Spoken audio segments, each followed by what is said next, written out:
Audio Jungle.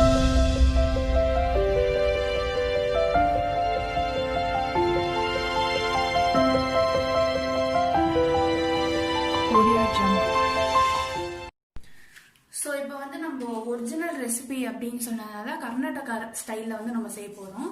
So bisi bele bath அப்படின்னா கர்நாடகா அதுதான். So அதை தான் நம்ம இப்போ வந்து செய்ய போகிறோம். அதுக்கான மசாலா இப்போ வந்து ரெடி பண்ண போகிறோம். ஸோ இந்த மசாலா வந்து நீங்கள் பவுடர் வந்து ரெடி பண்ணி வச்சுட்டீங்க அப்படின்னா மேக்ஸிமம் 4 to 6 months வரைக்குமே யூஸ் பண்ணலாம்.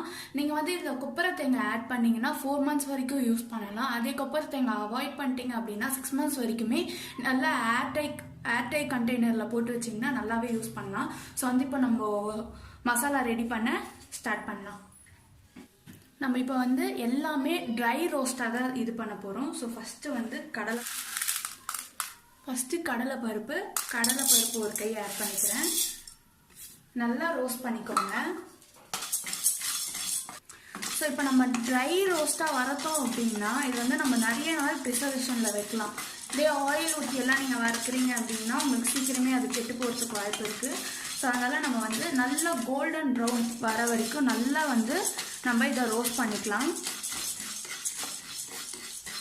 ஸோ பார்த்தீங்கன்னா நல்லா ரோஸ்ட் ஆயிடுச்சு, நல்லா ப்ரௌன் கலரில் மாறிடுச்சு. ஸோ இப்போ வந்து நம்ம ட்ரான்ஸ்ஃபர் பண்ணிக்கலாம் பவுலில்.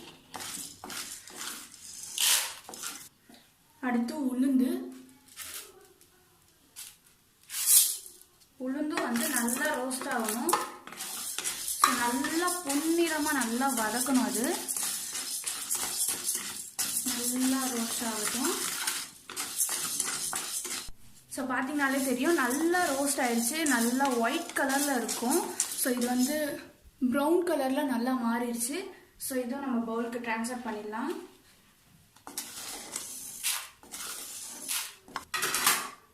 தென் இப்போ தனியாவும் அதே ஒரு கையளவு நிறமாக மாறுற அளவுக்கு நம்ம ரோஸ்ட் பண்ணிக்கலாம். அப்போ தான் நம்ம வந்து ப்ரிசர்வேஷனுக்கு கரெக்டாக இருக்கும், இல்லைனா கெட்டு போயிடும். ஸோ அதனால் நம்ம ட்ரை ரோஸ்ட் வந்து நல்லா பண்ணணும். மீடியம் ஃப்ளேமில் வச்சு நல்லா ரோஸ்ட் பண்ணுங்க. ஸோ இங்கே பார்த்தீங்களா தனியா நல்லாவே ரோஸ்ட் ஆயிடுச்சு. இப்போ இதை வந்து நம்ம பவுலில் ட்ரான்ஸ்ஃபர் பண்ணிடலாம்.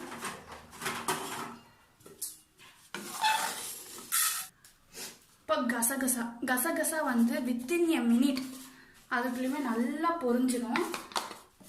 ஸோ அதை வந்து கைவிடாமல் நல்லா வறுத்துட்டே இருங்க. நல்லா ப்ரௌன் கலரில் மாறினோடனே கசகசாவையும் ரிமூவ் பண்ணிடுங்க. விட்டுற போகிறீங்க, கறியை விடாமல் நல்லா ப்ரௌனாக மாறினோடனே நம்ம வந்து ட்ரான்ஸ்ஃபர் பண்ணிடலாம். தென் வந்து சீரகம் அண்ட் வெந்தயம் இருக்குதுல்ல,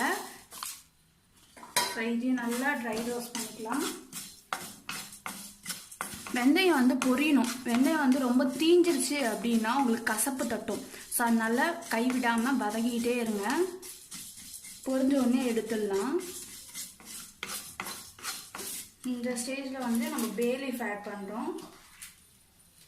பே லீஃப் ஒரு 5, இது வந்து பிரியாணி இலை. ஸோ இது நல்லா வந்து ரோஸ்ட் பண்ணிக்கோங்க. இது கூடயே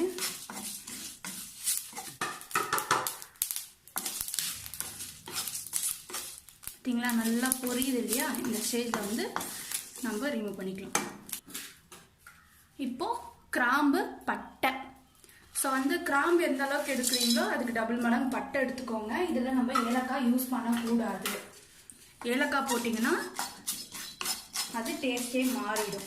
ஸோ அதனால் ஏலக்காய் வேணாம், அவாய்ட் பண்ணிவிடுங்க ஏலக்காய். ஸோ இதையும் நம்ம ட்ரை ரோஸ்ட் பண்ணிக்கலாம்.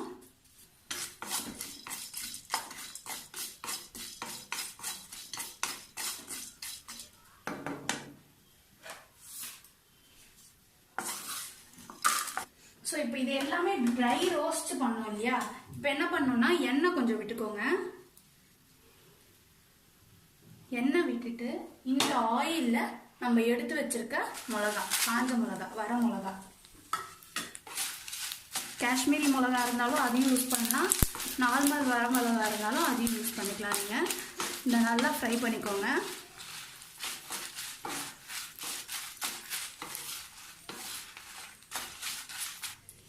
ஸோ இது நல்லா உப்பி வந்துருச்சு. இதான் இதோட ஸ்டேஜ் வந்து. இப்போ நம்ம ஸ்டவ்வை ஆஃப் பண்ணிடலாம். எல்லாமே நம்ம ட்ரை ரோஸ்ட் பண்ணிட்டோம். நீங்கள் வேணும்னா இதில் வந்து தேங்காய் ஆட் பண்ணிக்கலாம். தேங்காய் வந்து கொப்பரை தேங்காய் ஆட் பண்ணணும். ஓகேங்களா? ஆட் பண்ணீங்க அப்படின்னா அதுவும் ப்ரிசர்வேஷனில் 4 months வரைக்கும் இருக்கும். நல்லாவே டேஸ்ட் கொடுக்கும். நான் கொப்பரை தேங்காய் ஆட் பண்ணல. உங்களுக்கு வேணும் பிடிக்கும் அப்படின்னா நீங்கள் ஆட் பண்ணிக்கோங்க. இப்போ வந்து இது வந்து ரூம் டெம்பரேச்சருக்கு வச்சுட்டு இதை வந்து நம்ம பவுடர் பண்ணி எடுத்துக்கலாம். எல்லாமே இப்போ ரோஸ்ட் பண்ணி வச்சிட்டோம். இதை வந்து ரூம் டெம்பரேச்சர் வச்சு இது ஆறுனதுக்கு அப்புறம் பவுடர் ஆக்க போகிறோம். ஸோ வந்து இது பவுடர் பண்ணிட்டு நம்ம மீட் பண்ணுவோம். ஸோ இது பார்த்தீங்களா, பவுடர் வந்து ரெடி ஆயிடுச்சு நம்மளுக்கு. இதில் காஷ்மீரி மிளகாய் ஆட் பண்ணிங்கன்னா கலர் வந்து ரெட்டிஷாக வரும். ஸோ வந்து உங்களுக்கு தேவைன்னா அந்த மிளகாய் கூட ஆட் பண்ணிக்கோங்க. ஸோ இப்போ வந்து பேன் வச்சாச்சு. இதில் ஆயில் ஊற்றிக்கலாம்.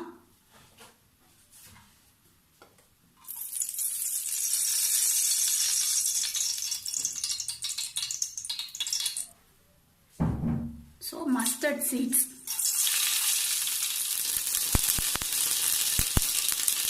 நல்லா பொரிஞ்சதுக்கு அப்புறமா நான் இங்கே வந்து புளிக்கு பதிலாக மாங்காய் எடுத்து வச்சிருக்கேன். மாங்காய் வந்து அதோட பல்ப் மட்டும் எடுத்து வச்சிருக்கேன்.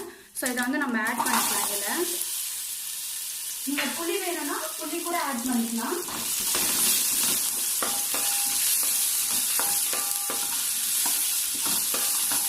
லைட்டாக ஃப்ரை பண்ணிக்கோங்க. ஏன்னா அது நல்லா ஃப்ரை ஆயிடுச்சுன்னா நம்மளுக்கு வந்து பல்ப் ஃபுல்லாக வந்து அந்த புளிப்பு தன்மை வந்து உள்ளே இறங்கும். ஸோ லைட்டாக ஃப்ரை பண்ணி விட்டுட்டு இப்போ நம்ம இதுக்கு தேவையான தண்ணியை ஊற்றிடலாம். ஸோ வந்து இதில் தண்ணி ஆட் பண்ணிடலாம். ஸோ தண்ணி ஆட் பண்ணிட்டு இதுக்கு தேவையான உப்பு,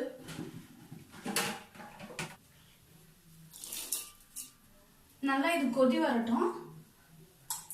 ஸோ நான் வந்து குக்கரில் ரைஸும் பருப்பும் வந்து வேக வச்சு வச்சுருக்கேன். இது வந்து 1 டம்ளர் ரைஸ்னா 3/4 டம்ளர் வந்து நம்ம சாம்பார் பருப்பு ஆட் பண்ணோம். ஸோ இதை நம்ம நல்லா கிளறி விட்டுட்டு ஸோ தண்ணி வந்து அதுக்கு வந்து டபுள் மடங்காக ஊற்றணும். ஸோ 1.25னா நீங்கள் 5.25 டம்ளர் தண்ணி வந்து ஊற்றினா கரெக்டாக இருக்கும். ஸோ இது நல்லா வெந்திருக்கு. நல்லா கிளறி ஸோ பார்த்தீங்களா, நல்லா கொதி வந்துருச்சு. இந்த ஸ்டேஜில் வந்து நம்மளோட ரைஸ் இதில் ஆட் பண்ணிக்கலாம்.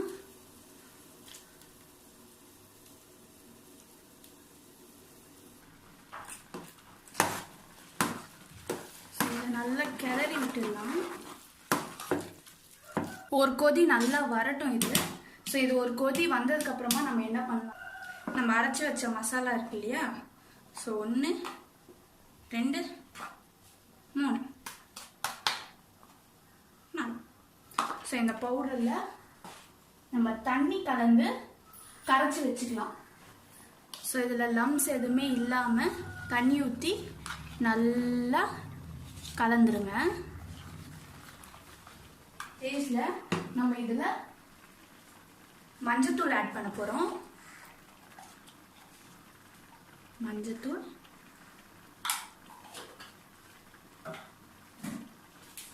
அண்ட் பெருங்காயத்தூள்.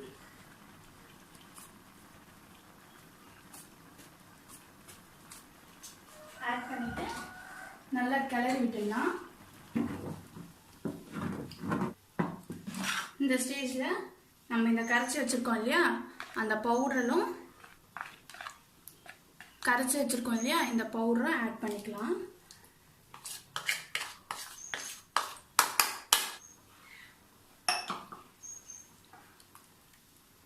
ஸோ நல்லா கலந்து விட்டுலாம்.